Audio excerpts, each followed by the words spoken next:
दोस्तों, आज हम बात करेंगे एक ऐसे टॉपिक पे जो लैक्स ऑफ इंडियंस के दिल के बहुत करीब है। सरकारी नौकरी।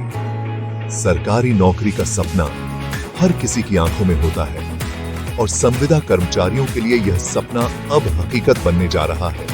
बहुत सालों से कॉन्ट्रैक्ट और डेली वेजेस पे काम करने वाले एम्प्लॉइज परमानेंट जॉब का इंतजार कर रहे थे।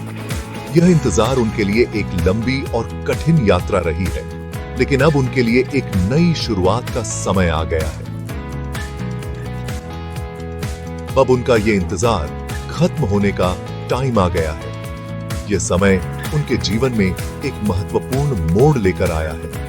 जी हां, नियम 2011 के हिसाब से संविदा एम्प्लॉइज को परमानेंट करने का ऑर्डर पास हो गया है। यह आदेश उनके जीवन में स्थिरता और सुरक्षा लेकर आएगा। यह ऑर्डर लैक्स ऑफ एम्प्लॉइज के लिए एक नया सवेरा लेकर आया है। यह नया सवेरा उनके जीवन में नई उम्मीदें और अवसर लेकर आएगा। अब उन्हें जॉब की चिंता से छुटकारा मिलेगा और वे अपने परिवार का ख्याल और अच्छे से रख पाएंगे। यह उनके परिवारों के लिए भी एक बड़ी राहत है। यह ऑर्डर सिर्फ एक गवर्नमेंट ऑर्डर नहीं है, बल्कि सामाजिक न्याय की तरफ एक मजबूत कदम है। यह कदम समाज में समानता और न्याय की भावना को और मजबूत करेगा। यह ऑर्डर सभी गवर्नमेंट डिपार्टमेंट्स में लागू होगा और इससे लैक्स ऑफ एम्प्लॉइज को फायदा मिलेगा। यह आदेश सभी विभागों में समान रूप से लागू किया जाएगा।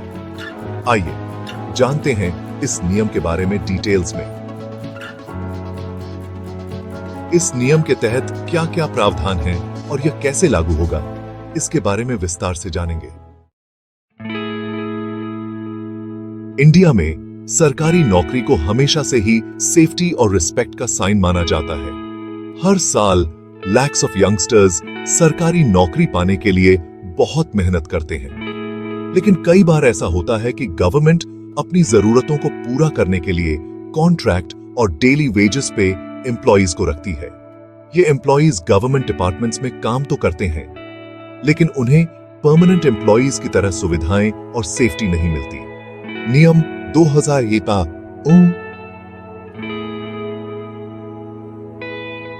का मकसद इन्हीं एम्प्लॉइज को न्याय दिलाना और उनके जीवन में सेफ्टी और रिस्पेक्ट लाना है। नियम 2011 को खास तौर पर कॉन्ट्रैक्ट और डेली वेजेस वाले एम्प्लॉइज के हितों को ध्यान में रखकर बनाया गया था। इस नियम में यह बात है कि अगर कोई एम्प्लॉई किसी गवर्नमेंट डिपार्टमेंट में रेगुलरली काम कर रहा है और उसने एक समय तक अपनी सेवाएं दी हैं, तो उसे परमानेंट किया जाएगा। इससे पहले भी कई बार कॉन्ट्रैक्ट एम्प्लॉइज को परमानेंट करने की मांग उठाई गई है, लेकिन कोई पक्का कदम नहीं उठाया गया था। नियम 2009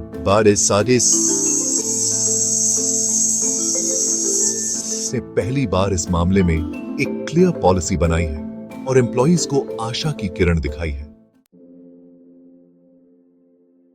सेक्शन 4, सुप्रीम कोर्ट का फैसला। न्याय की जीत। नियम 2011 के बाद भी इसे लागू करने में कुछ रुकावटें आईं। कुछ गवर्नमेंट डिपार्टमेंट्स ने इस नियम को मानने से मना कर दिया। ऐसे में मामला सुप्रीम कोर्ट पहुंचा। सुप्रीम कोर्ट ने अपने इंपॉर्टेंट फैसले में कॉन्ट्रैक्ट एम्प्लॉइज के पक्ष में फैसला सुनाया और गवर्नमेंट को नियम 2011 को लागू करने का ऑर्डर दिया।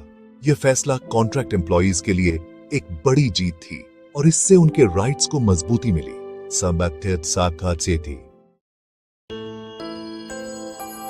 सेक्शन 5, नियमों का दायरा। किनको मिलेगा फायदा? नियम 2011 और सुप्रीम कोर्ट के फैसले का फायदा उन सभी कॉन्ट्रैक्ट और डेली वेजेस वाले एम्प्लॉइज को मिलेगा जो गवर्नमेंट द्वारा बताई गई शर्तों को पूरा करते हैं। इसमें वे लोग शामिल हैं जो अस्थायी रूप से काम कर रहे हैं, लेकिन लंबे समय से अपनी सेवाएं दे रहे हैं। इसमें इंपॉर्टेंट रूप से शामिल हैं वे एम्प्लॉइज जो किसी गवर्नमेंट डिपार्टमेंट में रेगुलरली पिछले कई सालों से काम कर रहे हैं। यह नियम उन लोगों के लिए भी है जो अपने काम में निरंतरता बनाए रखते हैं। वे एम्प्लॉइज जिनकी एज गवर्नमेंट द्वारा बताई गई लिमिट के अंदर है। यह सुनिश्चित करता है कि वे अपनी सेवाएं जारी रख सकें। वे एम्प्लॉइज जिनका काम और व्यवहार अच्छा रहा है। यह नियम उन लोगों को प्रोत्साहित करता है जो अपने काम में उत्कृष्टता दिखाते हैं। यह नियम कई गवर्नमेंट डिपार्टमेंट्स जैसे कि शिक्षा, हेल्थ, पुलिस और अन्य डिपार्टमेंट्स में लागू होगी। इससे विभिन्न क्षेत्रों में काम करने वाले कर्मचारियों को लाभ मिलेगा।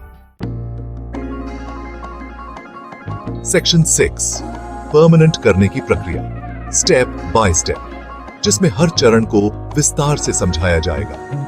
कॉन्ट्रैक्ट एम्प्लॉइज को परमानेंट करने की प्रक्रिया गवर्नमेंट द्वारा जारी किए गए डिटेल्ड इंस्ट्रक्शंस के हिसाब से पूरी की जाएगी ताकि सभी एम्प्लॉइज को सही जानकारी मिल सके।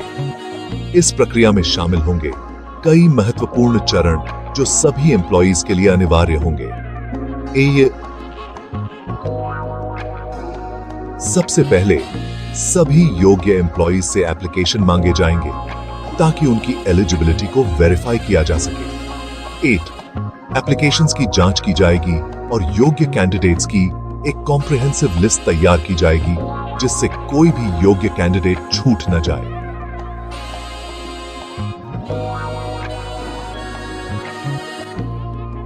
चुने गए कैंडिडेट्स का पुलिस वेरिफिकेशन और अन्य जरूरी कार्रवाई की जाएगी ताकि उनकी बैकग्राउंड को थॉरली चेक किया जा सके।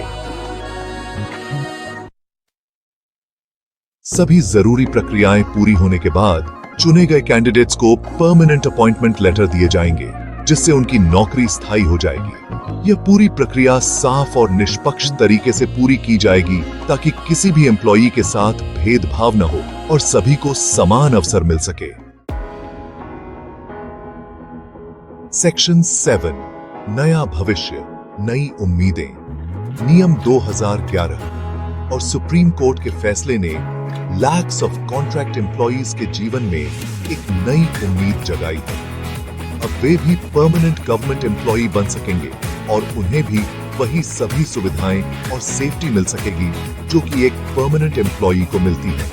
यह ऑर्डर सिर्फ एक गवर्नमेंट ऑर्डर नहीं है बल्कि सामाजिक न्याय की तरफ